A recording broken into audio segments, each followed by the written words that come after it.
नमस्कार दोस्तों मैं नवीन कुमार अपने चैनल लैंग्वेज ऑफ प्लैनेट्स में आपका स्वागत करता हूं। दोस्तों, हर इंसान की सबसे बड़ी जरूरत होती है धन, पैसा। क्यों कि जीवन जीने के लिए सबसे बड़ी जरूरत पैसे की ही होती है।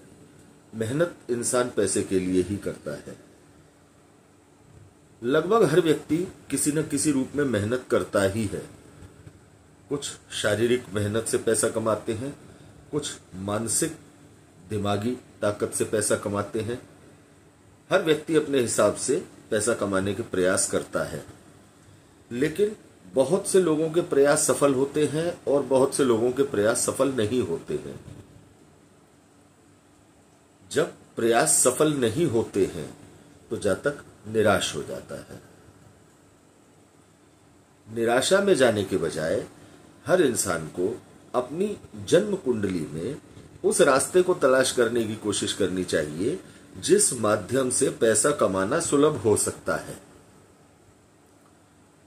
धन का कारक देवगुरु बृहस्पति है, लेकिन धन शुक्र और चंद्रमा भी धन प्रदान करते हैं। लेकिन संपूर्ण मान सम्मान के साथ, पूरी ईमानदारी के साथ आपकी मेहनत का जो फल मिलता है वो देवगुरु बृहस्पति की कृपा से ही मिलता है। धन का कारक देवगुरु बृहस्पति कुंडली के किस भाव में बैठा है और वो आपको क्या इशारा दे रहा है कि आपको किस रास्ते से देवगुरु बृहस्पति की कृपा प्राप्त हो सकती है, अर्थात धन प्राप्त हो सकता है। यदि इस विषय पर थोड़ा अध्ययन किया जाए तो जातक को, हम ये तो नहीं कहेंगे कि बहुत बड़ी मात्रा में, लेकिन बहुत हद तक इंसान की परेशानियों का समाधान हो सकता है। दोस्तों, देवगुरु बृहस्पति भाग्य के कारक हैं। कालपुरुष कुंडली में नवम भाव के कारक और स्वामी देवगुरु बृहस्पति है। ये भाग्य से हर इंसान को सब कुछ वो प्रदान करते हैं जो उन्हें देना चाहिए। मान लीजिए किसी व्यक्ति की कुंडली में देवगुरु कुंडली के चौथे भाव में बैठे हैं और वो व्यक्ति शेयर मार्केट में काम करता चला जा रहा है और शेयर मार्केट अर्थात कुंडली के पंचम भाव पर पाप प्रभाव है, या पंचमेश कमजोर स्थिति में है, त्रिक भावों में बैठा हुआ है। कई कुंडलियों में देखने को मिला है कि जातक कुंडली के चौथे भाव में बृहस्पति बैठे हुए हैं और जातक शेयर मार्केट में लॉस ले रहा है। अब ऐसे समय में इस जातक को क्या करना चाहिए? देखिए, जातक को सबसे पहले तो अगर कुंडली के चौथे भाव में, कुंडली के जिस भी भाव में बृहस्पति बैठे हुए हैं, सबसे पहले तो आप इस बात पर गौर करें कि उस भाव में बृहस्पति की स्थिति क्या है, अर्थात वो भाव बृहस्पति का अपना है, किसी मित्र का है या शत्रु का है। देवगुरु बृहस्पति कितने अंशों पर बैठे हैं? देवगुरु बृहस्पति अकेले हैं या किसी और ग्रह के साथ युति में हैं? इस पर विचार करने के बाद अब आप इस चीज पर गौर करें कि देवगुरु बृहस्पति की दृष्टि किस किस भाव पर पड़ रही है। जैसे मान लीजिए कुंडली के लग्न में यदि देवगुरु बृहस्पति बैठे हैं, मजबूत होकर बैठे हैं, मित्र के घर में बैठे हैं, तो उनकी 3 दृष्टियां, मान के चलते हैं यदि मेष लग्न है, मेष लग्न में जातक के लग्न में यदि बृहस्पति है मंगल के घर में, तो यहां बृहस्पति मित्र के घर में है और मजबूत स्थिति में भी हैं, तो जातक के पंचम भाव से जातक को असीमित धन लाभ की संभावनाएं करवाएंगे। क्यों? कि कुंडली के पंचम स्थान में सिंह राशि है। यदि कुंडली में सूर्य की स्थिति साधारण भी हो, अर्थात बहुत ज्यादा मजबूत ना हो, साधारण स्थिति भी हो, तो भी जातक अच्छा धन कमाने की स्थिति पंचम भाव से ले सकता है। जन्म कुंडली के नवम भाव के स्वामी स्वयं कारक स्वयं बृहस्पति हैं, स्वामी स्वयं बृहस्पति हैं, लग्न में मजबूत होकर बैठे हैं। भाग्य जातक का साथ देगा ही देगा। आध्यात्मिकता के माध्यम से, अपनी योग्यताओं के माध्यम से जातक अथाह पैसा कमा सकता है। यदि जन्म कुंडली में जिस घर में बृहस्पति बैठे हैं उसकी स्थिति मजबूत है, यानी अगर लग्न के स्वामी मंगल की स्थिति मजबूत है कुंडली के अंदर और बृहस्पति के अनुकूल है, तो असीमित धन कमाने के अवसर आपको नवम भाव के माध्यम से आपके भाग्य से मिलेंगे ही मिलेंगे, रोकने वाला कोई नहीं है। अब बात करते हैं सप्तम स्थान की। सप्तम स्थान पर तुला राशि, अर्थात मेष लग्न होगा तो सप्तम स्थान में तुला राशि होगी। तुला राशि बृहस्पति के मित्र की राशि नहीं है, लेकिन यहां दृष्टि डालने पर भी, क्योंकि बृहस्पति का स्वभाव शुभ है, अति शुभ है, प्रदान करने वाला है, तो यहां बैठ करके भी बृहस्पति आपको आपकी पत्नी के माध्यम से आपके कारोबार को दृढ़ता प्रदान करते हुए, स्थिरता प्रदान करते हुए आपके कारोबार के माध्यम से अच्छे रिजल्ट प्रदान करेंगे, यदि जन्म कुंडली में सप्तम स्थान का स्वामी शुक्र अच्छी स्थिति में हो। अब मान लीजिए कि सूर्य कुंडली के अष्टम स्थान में चले गए और बृहस्पति और सूर्य का षडाष्टक योग बनेगा, क्योंकि जब मान लीजिए मेष लग्न है और बृहस्पति लग्न में बैठे हैं और कुंडली के अष्टम स्थान में सूर्य बैठ जाएंगे जाकर के, तो पंचमेश और बृहस्पति यानी नवमेश दोनों का षडाष्टक योग बनेगा।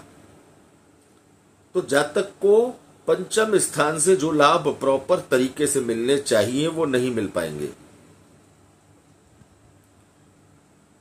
लेकिन गोचर में जब जब देवगुरु बृहस्पति लग्न में आएंगे, अर्थात मेष राशि में आएंगे, तो जातक के पंचम स्थान से, जातक के सप्तम स्थान से और जातक के नवम स्थान से जातक को लाभ मिलना ही मिलना है। ये एक अलग बात है कि कुंडली के पंचम और नवम से लाभ की मात्रा ज्यादा होगी और सप्तम से लाभ की मात्रा कुछ हद तक कम होगी। क्यों? कि पंचम और नवम दोनों में देवगुरु बृहस्पति की मित्र राशियां या अपनी राशि है और सप्तम स्थान में शुक्र की राशि है। देवगुरु बृहस्पति आध्यात्मिक स्थिति को नेतृत्व करते हैं और शुक्र भौतिकता को नेतृत्व करते हैं। इसी तरह से मान लीजिए देवगुरु बृहस्पति कुंडली के चौथे भाव में बैठे हैं कर्क राशि में। अब कर्क राशि में यदि चंद्रमा की स्थिति मजबूत है, तो चंद्रमा की मजबूत स्थिति में देवगुरु बृहस्पति की पहली दृष्टि कुंडली के अष्टम स्थान पर पड़ेगी, यानी चौथे भाव में बैठेंगे तो पांचवी दृष्टि से कुंडली के अष्टम स्थान को देखेंगे। बहुत प्रबल संभावनाएं बनाएंगे, आपको बिना कमाया धन अचानक पैसा मिलने की संभावनाएं बनाएंगे, लेकिन वो पैसा आपके अधिकार का होगा। चाहे वो आपके परिवार में किसी का शेयर का पैसा हो, शेयर किसी कंपनी के खरीदे गए हो उसका पैसा हो, किसी के बीमे का पैसा हो, आपको अचानक बड़ा धन दिला सकते हैं। चौथे भाव में बैठेंगे बृहस्पति कर्क राशि में, तो दशम भाव पे दृष्टि डालेंगे, जहां पर मकर राशि होगी, बृहस्पति की नीच राशि होगी। लेकिन यहां बैठ करके भी बृहस्पति आपके कार्य क्षेत्र का नुकसान नहीं करेंगे यदि शनि की स्थिति मजबूत हो। अगर शनि की स्थिति कुंडली में मजबूत है या शनि कुंडली के एकादश भाव में जाके बैठ जाते हैं, दशम और एकादश के स्वामी होकर कुंडली के एकादश भाव में शनि बैठ जाते हैं, तो जातक को कार्य क्षेत्र में जबरदस्त सफलताएं देखने को मिलेगी। अपने काम के माध्यम से, अपने हुनर से, अपनी कार्यशैली से जातक बहुत पैसा कमा सकता है। यदि जन्म कुंडली के 12वें स्थान पर सप्तम दृष्टि डालते हैं तो जातक के अनाप शनाप होने वाले खर्चों को रोकते हैं। जातक को, यदि जातक के कारोबारी या जातक बाहर से कहीं से नौकरी कर रहा है या बाहर से कहीं से पैसा कमाने के उसके कुछ लेन देन है या ट्रांजैक्शंस हैं या उसका कुछ कारोबार बाहर का है उस क्षेत्र से, तो जातक को वहां से भी अच्छे पैसा कमाने की संभावनाएं बनाएंगे। चौथे भाव में बैठे हैं, यदि चंद्रमा की स्थिति अच्छी है तो निश्चित तौर पर जातक को भूमि भवन का लाभ भी करा सकते हैं। और उस स्थिति में जबकि बृहस्पति कुंडली में कर्क राशि में आ जाएंगे, चौथे भाव में आ जाएंगे, तो ये संभावनाएं और ज्यादा मजबूत हो जाएंगी। अब इस स्थिति में मान लीजिए कि जन्म कुंडली के 9वें भाव में बृहस्पति अपने घर में बैठे हैं, भाग्य में, जातक के लग्न पर दृष्टि डालेंगे, जातक के पराक्रम पर दृष्टि डालेंगे, जातक के 5वें स्थान पर दृष्टि डालेंगे। जातक के लग्न पर दृष्टि बृहस्पति की और मंगल का घर होगा। मंगल यदि मजबूत स्थिति में है तो जातक को उसके हुनर से, उसकी योग्यता से, उसके अपनी बात को कहने के ढंग से जातक सारे समाज में प्रभावशाली माना जाएगा और उस प्रभावशालिता के चलते जातक को अनेक अवसर धन कमाने के प्राप्त होते हैं, ये सभी जानते हैं। जातक के पराक्रम भाव पर दृष्टि डालेंगे, जातक के भाई बहनों का सहयोग जातक को मिलेगा। हालांकि जातक तीसरे भाव में मिथुन राशि होगी मेष लग्न के अनुसार, लेकिन जातक के भाई बहनों का सहयोग उसको मिलेगा। जातक का पराक्रम सही दिशा में होगा। जातक के 5वें पर दृष्टि डालेंगे तो जातक को 5वें स्थान से जितने भी तरीके 5वें स्थान के होते हैं, 5वें स्थान से जिन माध्यमों से पैसा कमाया जा सकता है, यदि सूर्य की स्थिति ठीक है तो जातक को भाग्य के माध्यम से 5वें स्थान से पैसा मिलेगा ही मिलेगा बृहस्पति की कृपा से।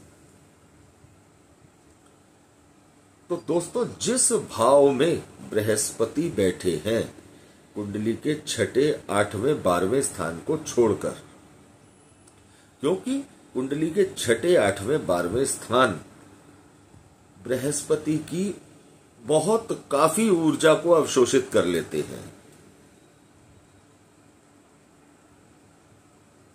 यदि इन 3 स्थानों को छोड़कर बृहस्पति किसी भी भाव में बैठे हैं तो आप इस बात का निश्चय करें कि बृहस्पति की दृष्टि किन भावों पर पड़ रही है। आपकी कुंडली के उन्हीं भावों के माध्यम से, यदि उन भावों में शुभ ग्रह बैठे हैं या उन भावों का स्वामी मजबूत स्थिति में बैठा है, शुभ है, तो ये तय है कि उस भाव के माध्यम से आपको पैसा मिलेगा ही मिलेगा। और जब 12 महीने बाद, माफ कीजिएगा, 12 साल बाद जब बृहस्पति उसी राशि में लौटकर फिर गोचर करेंगे जिस राशि में आपकी कुंडली में बैठे हैं, तो जिन भावों पर आपके जन्म के समय बृहस्पति की दृष्टि पड़ रही है, उस भाव में बैठकर उन्हीं भावों से बृहस्पति आपको धन दिलाने की प्रबल संभावनाएं यहां पर बनाएंगे।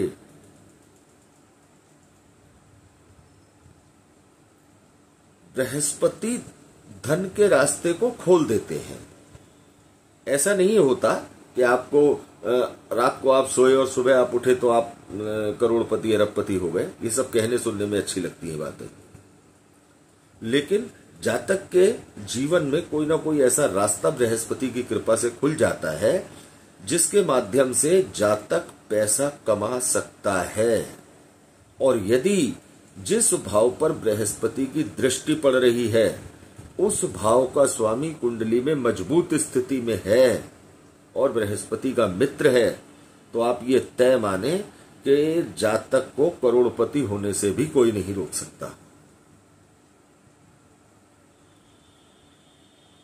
बृहस्पति ज्ञान, बृहस्पति मान सम्मान, इन माध्यमों से पैसा कमाने की संभावनाएं प्रबल करते हैं।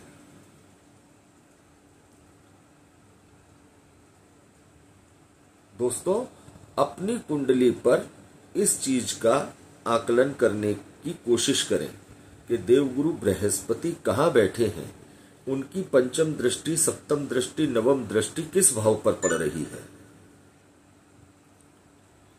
देवगुरु की दृष्टि जिस भाव पर पड़ रही है उस भाव के स्वामी की स्थिति कुंडली में क्या है। कहीं उस भाव का स्वामी देवगुरु बृहस्पति से षडाष्टक योग बनाकर तो नहीं बैठा है, या उस भाव का स्वामी कुंडली के त्रिक भावों में तो नहीं बैठा है। अगर है तो उससे संबंधित आप उपाय करके देवगुरु बृहस्पति की कृपा को आसानी से प्राप्त कर सकते हैं। इसलिए जब भी कभी आपको ये महसूस हो कि पैसा किस स्थिति से आसानी से कमाया जा सकेगा, तो आप अपनी जन्म कुंडली में देवगुरु बृहस्पति की स्थिति को गौर करें। बड़ी संख्या में देखने को मिलता है कि जातक जिस जगह से उसका पैसा मिलने की संभावनाएं ज्यादा हैं, जातक उस काम को छोड़कर कोई दूसरा काम कर रहा है, तो पैसा उसे कैसे मिल जाएगा। देवगुरु बृहस्पति की दृष्टि के अनुसार आप अपनी कुंडली में देवगुरु बृहस्पति की दृष्टि के अनुसार आकलन करें और प्रयास करें। निश्चित तौर पर आपको धन कमाने के अवसर प्राप्त होंगे। दोस्तों, यदि आपको देवगुरु बृहस्पति की दृष्टियों से संबंधित यह वीडियो आपको अच्छा लगा हो तो आप हमारे इस वीडियो को ज्यादा से ज्यादा लाइक करें, ज्योतिष पसंद करने वाले लोगों के साथ शेयर करें और चैनल को सब्सक्राइब अवश्य करें। बेल आइकन दबाएं जिससे कि हमारे हर वीडियो का आपको नोटिफिकेशन समय से मिलता रहे। अपने अगले वीडियो में आपके सामने उपस्थित होंगे एक नए विषय, एक नई जानकारी के साथ। धन्यवाद दोस्तों।